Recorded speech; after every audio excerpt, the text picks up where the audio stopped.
Hello, Brobs. We're back with the Golem Remembered 1909 to 1980 Variations of a Jewish Legend, Arnold L. Goldsmith.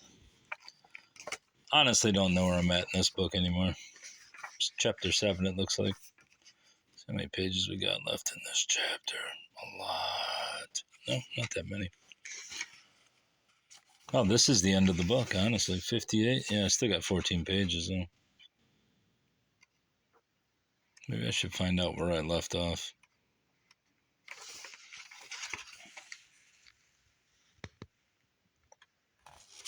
Alright, Bob, so it looks like we left off at 3 versions of the Golem legend for children. Further evidence that the Golem legend has not been forgotten, even in a secular age, is the appearance of 3 children's books published in the United States in the 1970s. The first, The Master of Miracle, a new novel of the Golem, 1971, by Sulamith Ish Kishore, seems to have been written for junior high students. The second, The Golem, by artist-writer Beverly Brodsky McDermott, is for preschoolers. That was from 1976 and is by far the best of the 3. The third and most recent, The Return of the Golem, a Hanukkah story. A Chanukah story? Yeah. Chanukah, Brav. By Peter Ruggell, is probably for preschoolers and children in the first few grades. Ish Kishore's novel is told by Gideon Ben Israel, a figure similar to Coleridge's Ancient Mariner. He is an ageless man condemned to live until the Jewish people are freed from exile and allowed to return to Jerusalem. He must dwell in the attic of the small, pinkish synagogue in Prague and keep watch over the pile of reddish black clay and ashes, which is all that remains of the Golem. This is his punishment for not having obeyed the orders of Rabbi Lowe in the late 16th century. Ish Kishore, in her attempt to write a suspenseful melodrama for Jewish teenagers, takes many liberties with the familiar plot of the legend. Gideon, for example, the author's major invention, is an orphan whose stepmother died when he was 14. A slow learner, but tall and very strong, the boy is taken in by Avraham ben Hayam, one of Rabbi Lowe's disciples. The ghetto Jews at this time are being made scapegoats for the poor economic condition in Bohemia, but they are declared innocent of the blood libel after Rabbi Lowe's 10-day public debate with the Catholic Church. Nevertheless, an increase in anti-Semitism makes Rabbi Lowe decide that it is time for him to create a golem. It is difficult for the reader to suspend disbelief when Gideon is invited to help dig up the riverbank clay with his stepfather, the rabbi, and the rabbi's son-in-law, Yitzhak Cohen. But when the time comes to shape and animate the clay in the rabbi's house, Gideon is replaced by the rabbi's pupil, Jacob. No matter, Gideon is present anyway. And I lost my spot. As he spies on the 4 men performing the ritual and sees a deep blue flame in Rabbi Lowe's hand touch the golem's forehead. The resulting crash hurls Gideon to the ground, but the rabbi, having known all along that he was there, orders him to help dress the golem and become his guide. Even though the golem towers over the youth, the man of clay smiles at him in friendship. By now it is evident that Ish Kishore has turned the Golem legend into an Encyclopedia Brown mystery adventure. With Gideon as the boy detective, Gideon's job is to accompany the invisible Golem in searching the ghetto at midnight for a missing girl, whom a villainous count has accused the Jews of killing. In an incredible dilution of Rabbi Lowe's role, Gideon is even entrusted with the secret words which will restore the Golem to clay after the successful completion of their mission. The Golem is as delightful as a child to play detective with Gideon, placing him on his invisible shoulders and making it appear as though the youth is sailing through the air. The amazing duo find not only the missing girl alive, but also the carcass of a slaughtered pig, some labeled stone bottles, and the Count's instructions for carrying out another blood libel. More intelligent than Gideon, the Golem realizes that they must take all of the evidence back to the ghetto, where the girl identifies herself on the steps of the synagogue, disappointing the Christian mob, which then disperses. While the joyous Jews are celebrating the first Seder, Gideon realizes at dawn that he has forgotten the rabbi's orders to restore the Golem to clay. Finding the Golem at the gates of the Altnu synagogue, he orders him to the cellar, noticing that the creature has grown to 12 feet. His face has grown more human and his movements less awkward, as he looks trustingly and proudly at Gideon, expecting praise for a job well done. Gideon begins the procedure as he was told, but the clay man seems to be pleading for his life, apparently experiencing the human emotions of love, hope, and fear. When the compassionate Gideon relents, disobeying Rabbi Lowe's orders, the Golem goes wild and breaks out of the cellar. He uproots trees, flings horses and cats into the air, splits houses, and crushes people. Only Rabbi Lowe is able to stop him, but the collapsing giant falls on Gideon, knocking him unconscious. When he awakens, a contrite Gideon takes the blame for the Golem's frightened, destructive actions. Gideon's mistake was one of pride, thinking that he was wiser than the rabbi. Ishkishor resolves her complicated plot by defeating the villainous Count with revelations of hidden identities, pirates, and sunken ships.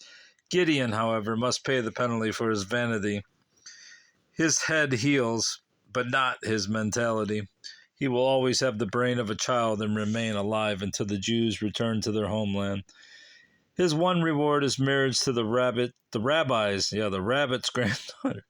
The rabbi's granddaughter, who will not let the Jews of Prague make fun of him.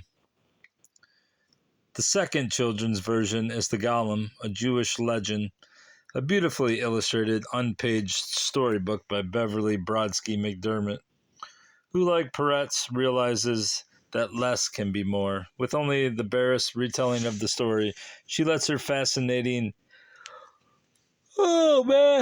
page speak for her.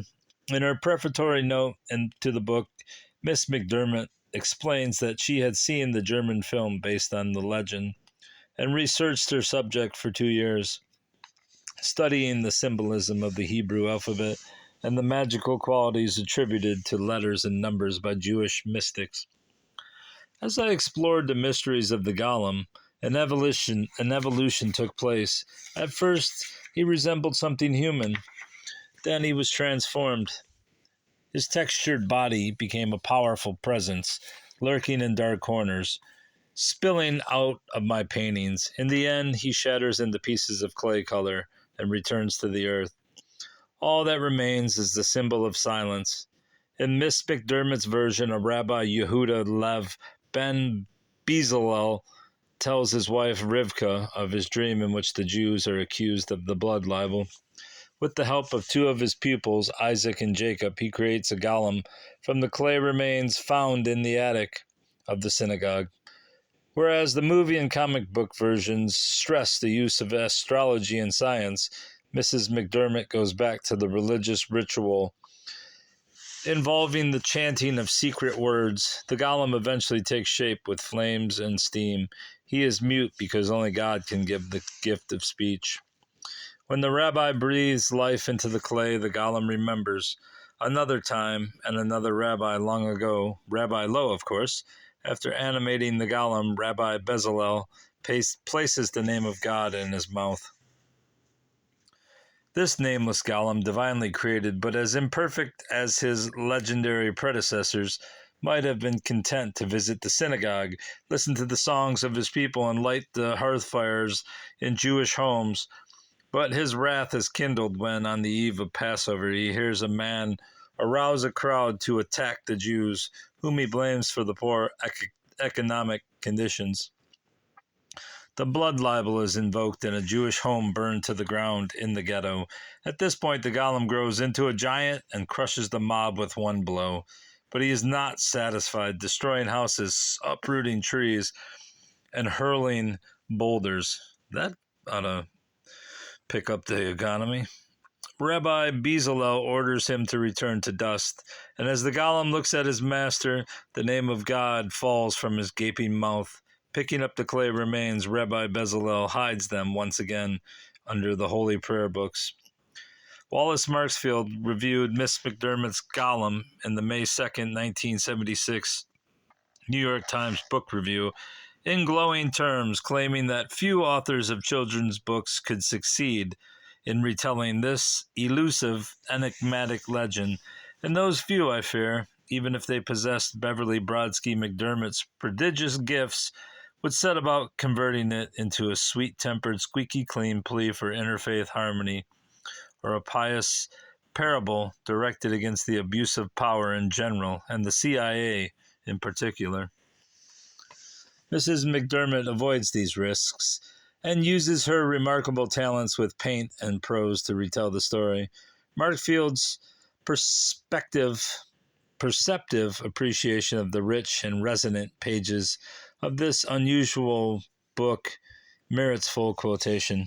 Her ghetto, at first a dreamy, languorous alternation of Chagall-like colors and contours, presently takes on oppressive, killing mass and density, drawing the eye deeper and deeper inside by its profusion of brilliantly muted details. The implacably malign moon that appears to consume more light than it emits. The thick, burnished gateposts that suggest crossbows, pikes, and knouts. The two desiccated, genderless human figures backlighted by a spectral candle who underscore the gross force of the distant battlements.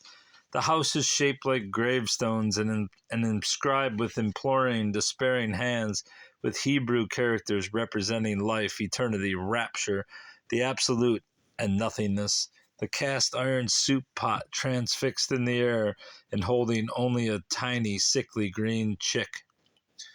Markfield's own sensitivity and sharp eye catch some of the endless dualities of dream and reality, beauty and malignity, despair and hope, death and life, which have intrigued readers of this legend since its inception. Peter Ruggles' adaptation of the Golem legend, The Return of the Golem, a Hanukkah story, combines science fiction and a Jewish festival with heavy moralizing. While the family of Rachel and Benny are celebrating a quiet Hanukkah at home, a rocket ship with unfriendly creatures lands nearby. The children go to Rabbi Yosef for help. He removes a shiny lump of clay from a wooden box and begins to recite the Hebrew alphabet, reading from a special book. As each letter is read, it dances in the air over his head and forms words, culminating in a big explosion and the appearance of the golem. Although the primitivistic pen and ink drawings are generally too busy, distorted, and disappointing, the one of the golem, whose mummy-like form consists of many Hebrew letters, is surprisingly effective. Climbing on the table, Rabbi Yosef draws an aleph on the golem's forehead, explaining to the children that it stands for truth. When he explains, only when we are dedicated to the truth are we strong and truly alive, the golem comes to life. Ruggles' golem saves the synagogue from the alien invaders, but then goes berserk as he lifts a horse and cow and must be stopped. Why is he always throwing horses and cows? Damn Golem. Rabbi Yosef has Benny climb on his shoulders while Rachel climbs on Benny's and erases the aleph from the golem's forehead. There was a giant explosion in reverse, and the golem is restored to clay. Rabbi Yosef supplies the moral. Sometimes we need force to fight evil, but then force by itself runs wild and becomes evil. The children's parents, refusing to believe them when they describe their nighttime adventures, send them to bed. The story ends with the family lighting the menorah on the second night of Hanukkah, one candle for each night, plus one extra standing guard. Thus, Ruggles imaginatively connects the Golem legend with the miracle of the oil and the victory of the Maccabees over the Syrians, commemorated during this holiday. Apropos of the Golem, poems by Borgia and Hollander. In 1961, when Jorge Luis Borgia, one of South America's finest writers, carefully selected those works of his which he wanted to include in a personal anthology, one of the poems he chose was The Golem, 1958. In an autobiographical essay published later, Borgia, I believe that's how you spell his name, or say his name, Borgi, explains that he first encountered the legend of the Golem in Gustav Meyrink's novel, which he read after he had taught himself German while living in Europe. Many years later, when he was visiting Israel in 1969, he talked over the Bohemian legend of the Golem with Gershom Scholem, whose name I had twice used as the only possible rhyming word in a poem of my own on the Golem. Borges' interest in imaginary creatures, in different systems of belief, and in what Anthony Kerrigan calls the epiphanies of racial and folk evolution, drew him inevitably to the subject of Rabbi Lowe and his homunculus. The entire poem, as translated by Anthony Kerrigan, appears below. The Golem. If, as the Greek asserts in the Critylus, the name is archetype to the thing, the rose is in the letters of rose, and the length of the Nile in Nile. Thus, compounded of consonants and vowels, there must be a terrible name which essence ciphers as God and omnipotence, preserves in consummate letters and syllables. Adam and the stars knew it in the garden. The iron rust of sin, say the Kabbalists, have effaced it, and the generations have lost the word. The artifices and candor of man are endless. We know that there came a day on which the people of God sought the name in the vigils of the ghetto. The memory is still green and vivid, not in the manner of other memories, like vague shadows insinuated in a vague history of Judah Lyon, rabbi of Prague. Burning to know what God knew, Judah Lyon gave himself up to permutations of letters and complex variations, and at length pronounced the name which is the key, the portal, the echo, the host, the palace, over a doll which, with torpid hands, he wrought to teach the arcana of letters, time, and space. The simulacrum, I'm just going to say simulacrum, raised its heavy lids and saw forms and colors. It did not understand, lost in a din, and attempted fearsome movements. Gradually it saw itself, even as we, imprisoned in that sonorous net of before, after, yesterday, while, now, left, right, I, thou, those, others, the Kabbalists who officiated as divinity called his far-fetched creature Golem. Those truths are related by Scholem in a learned passage of his volume. Oh, man. The rabbi explained the universe to him. This is my foot. This is yours. This, the rope. And after many years taught the aberration to sweep the synagogue as best as he might. There must have been some error in graphics or in articulating the sacred name, for despite the most bizarre wizardry, the apprentice man never learned to talk. Its eyes, less a man's than a dog's, and even less a dog's than a thing's, would follow the rabbi through the equivocal twilight of the dim, unworldly retreat. There was something too untoward in the Golem, for at his approach the rabbi's cat would hide. This cat does not appear in Shalom, but I intuited across all these years. Raising its filial hands to God, it copied the devotions of its God. Or stupefied and smirking, it would bend into the concave salams of the Orient.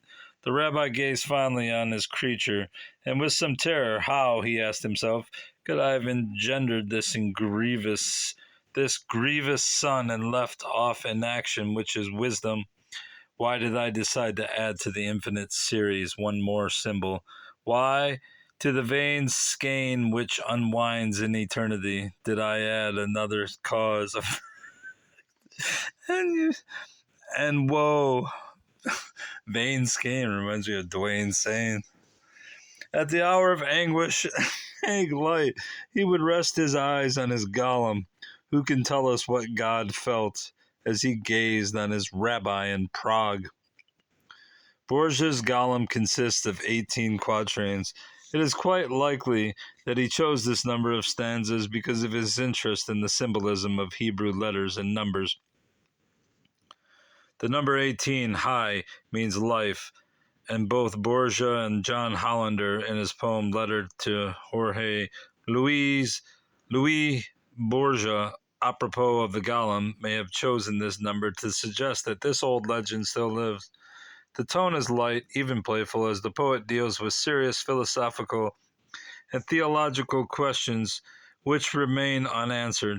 The poem's ultimate ambiguity is the product of Borgia's healthy skepticism.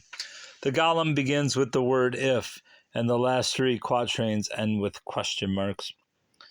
First, Borgia probes the Platonic belief in archetypes. The name is archetype to the thing. To the Greeks, every rose, whether white or red, tea or floribunda, is included in the letters R-O-S-E. To the Platonic mind, the essential quality is more important than the mutant form. From the premise, Borgia proceeds to the Jewish mystics' belief in the secret combination of vowels and letters which spell out the name of the archetypal god, a name, the very articulation of which expresses all of his omnipotence.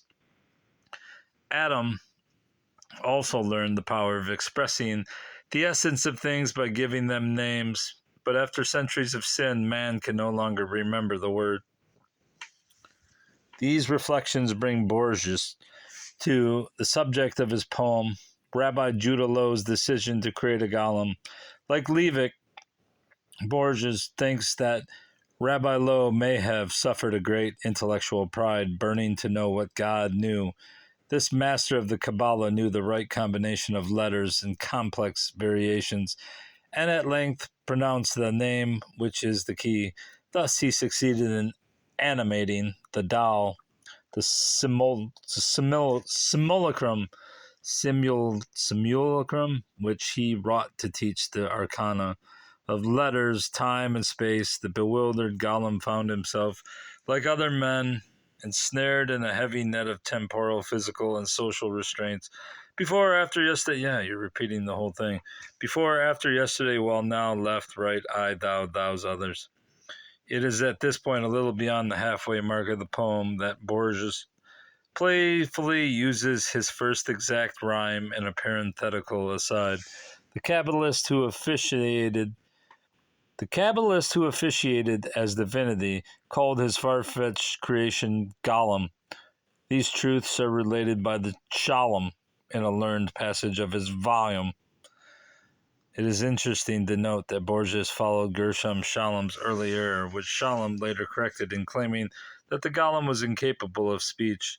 Although the Golem had no real place in the chain of being, its eyes less a man's than a dog's, and even less a dog's than a thing's, he was eventually taught to use a broom to keep the synagogue clean. Borges cannot resist adding his own small contribution to the Golem legend, using an old literary trick to imply the frightening appearance of this monstrous aberration without supplying any explicit description of it.